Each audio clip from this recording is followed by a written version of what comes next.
So smallpox, kidnapping, executions, massacres, the secret of European success in the Western Hemisphere and other continents. So this is not the way this history is taught. If you don't believe what I'm telling you, read several other books. A very good one out there is American Holocaust, very appropriately named, written by a European descent person, a guy named David Stannard, University of Hawaii. And he also wrote another book called Before the Horror, which is about what was done to the Hawaiians. You think of Hawaii, just a few little villages. It's a very heavily populated area until the Europeans got there, until smallpox got there. And to continue on back with the Mexica, you have a situation where Bernal Díaz del Castillo, again, is writing about how from the coast, in what is today called Veracruz, all the way into Tenochtitlan, up into what's called the Valley of Mexico today, that he says that the whole journey, there was no untilled land. That there was, he describes the different kinds of foods that were being farmed. He describes the towns and the villages and the cities that they were passing. And this was an area of roughly about, again, 25 million people, what's called southern Mexico and Central America. And that population went from 25 million to about 1 million in equivalent to about 40 years, mostly with the use of smallpox. So that when you look at the areas, you know, like say Arizona, what's going on today, and they talk about, oh, gee, there's too many Mexicans. Well, again, in 1519, the population of that area was about 25 million. If you look at another part of the world, China had roughly 25 million people. Today, China has a population of 1,300,000,000 people. It's a lot of people. So if roughly the area of Mexico and Central America would today were to have 1,300,000,000 people, can you imagine that? Obviously, you know, we haven't regained that much of our population, but we have regained a good portion of our population. But then a lot of people think that that's too many of us. The only number that would be satisfactory to the white supremacists would be 0. Then you have nobody to gripe and complain about stolen land and crimes, and then people say, hey, you know, things happen. You know, we now have the land, and let's have a party. But when you know this history, when you learn to interpret not in the interest of preserving ignorance, but in the interest of enlightening people about history, you have to sit down and think a little bit about this. Gee, I didn't know that. Well, Europeans weren't bathing in those days. Gee, weren't we white people always the cleanest people on the planet? Actually, ask that to the Japanese and the Chinese when they encounter Europeans. They have very interesting comments that they make about Europeans when they first encountered them. With us, the whole thing about being told at one point you massacre a whole bunch of people and say, you know what, stop coming, stop advancing, we want you not to come any further. And they keep coming further. This is the authority, the law of the land, and you have Europeans violating the law. Violating the law in the Caribbean, violating the law of the Mayans, violating the law here. These are pretty lawless people. Not very civilized, not very honorable in what they're talking about. Not even Christian, even paper Christians. Because again, treat other people the way you would want to be treated. There has been nothing Christian about what has happened to our people in the whole Western Hemisphere, or most of the non-white world. Nothing civilized about what has happened to us. So we continue with this group of Spaniards moving forward. And they're horrified at the human sacrifice that they're seeing. They weren't particularly horrified with the executions of the Inquisition in Europe or the burning of women alive. That didn't particularly horrify them.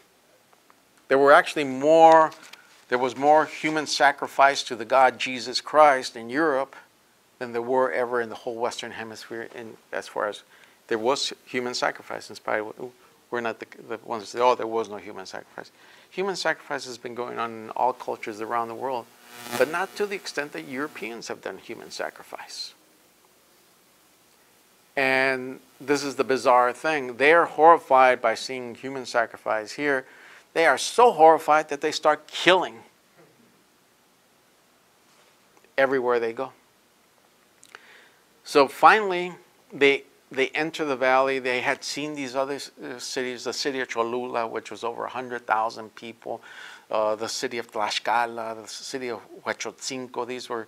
Those three cities were already larger than London or Paris of that time. And today there's nothing even to mark the city of Huechotzinco. Cholula, only thing that's left is what is called the largest pyramid in the world, which looks like a big hill. And Tlaxcala, not very much left of that city today. So they continued, and Bernal Díaz del Castillo and a few others, including Cortez, they describe the valley of Mexico with all of these other cities that were there. And they describe the city of Tenochtitlan with low estimate of the city is 100,000 people. High estimate is 1 million. Middle estimate is 350,000. Depends on how, because Bernal Díaz del Castillo, he counted 60,000 houses. But how many people to the house? And so that's the way you'll find different numbers for the city. So they entered the city, and they were amazed at how clean the city was, how orderly the city was. They were amazed that it was a painted city, that it was a paved city. Of course, this was a city in a lake, so it had all these canals. It was described as more beautiful than Venice. And if any of you have been in Venice, that is a very beautiful city. And for Europeans to be saying this is more beautiful than Venice or Constantinople. And so they entered the city, and they described things still in a very white supremacist way, even though they just say this is like a dream, this is such a beautiful city. But they still look down, these are not real human beings though. You see it even though they kind of accept, well, these are kind of like human beings. But obviously there's no respect for us as human beings. And they continue into the city, and they see that there is piety in the city. There is a sharing of food and clothing, that the education system is a mandatory education system for males and females. Never happened before in the history of humanity, where women were formally required to be educated. And they looked around and, well, those are their schools. But when you look at what the schools were taught, there were different kinds of schools. You're talking about a university. That's where you teach your engineers and your architects and your leadership and your everything else. That's a university. But again, that's not what they call it. In the same way, when they found the doctors, the Spaniards quickly switched from the doctors that used leeches and bled you, and they would prefer our doctors because actually they would cure you. But they would still not give them the proper name. Again, today, if a doctor who takes care of the babies and makes sure that the mom is given proper nutrition, and when the birth is going to come, what do you call that doctor? It's a doctor. It's not a, what's the other term that's used for a woman who does that kind of work? Huh? Midwife. Midwife. Exactly. Now, how does that become a midwife? Because you're looking at a very not just Eurocentric, a very male-centric, a male supremacist view of the world. So when they're looking at things, you have to be aware when you read books, especially when you read original sources, because Cortez actually has letters that he's writing to the King of Spain describing everything. Of course, he's not saying, man, and I screwed up here, Your Majesty, and oh man, I was doing all this other, I did this really bad thing. No, he's only writing the things that brownie points, and more realistically get him money and titles and all the rest. And Bernal Díaz del Castillo, who most people are familiar with, he didn't write his book until decades after the event. It's like myself, I'm 60 years old, and for me to write about what happened at the Chicano Moratorium in the 70s, I remember I was there. I can tell you certain things, but I was only at one point of view. I did see the whole thing begin. You know, I didn't see Ruben Salazar get killed. There were a whole bunch of different things, but you know, how much I can rely on my own memory and my particular point of view, it would be a very, very distorted point of view. So you are better able to understand things when you look at things from multiple sources, multiple points of view. And so you look at Cortez's letters. It's a pretty thick book, a lot of letters. What is that all about?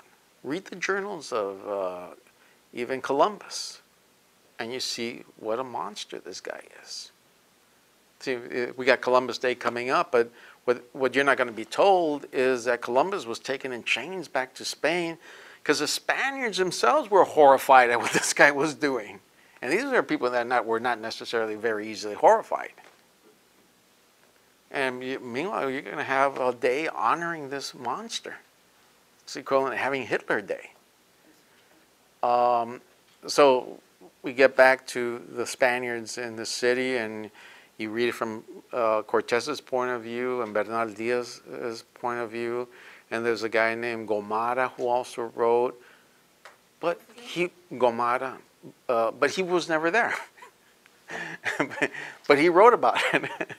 He wrote about it, again, from mostly interviewing Cortez and interviewing some of the other Spaniards who were there at the time.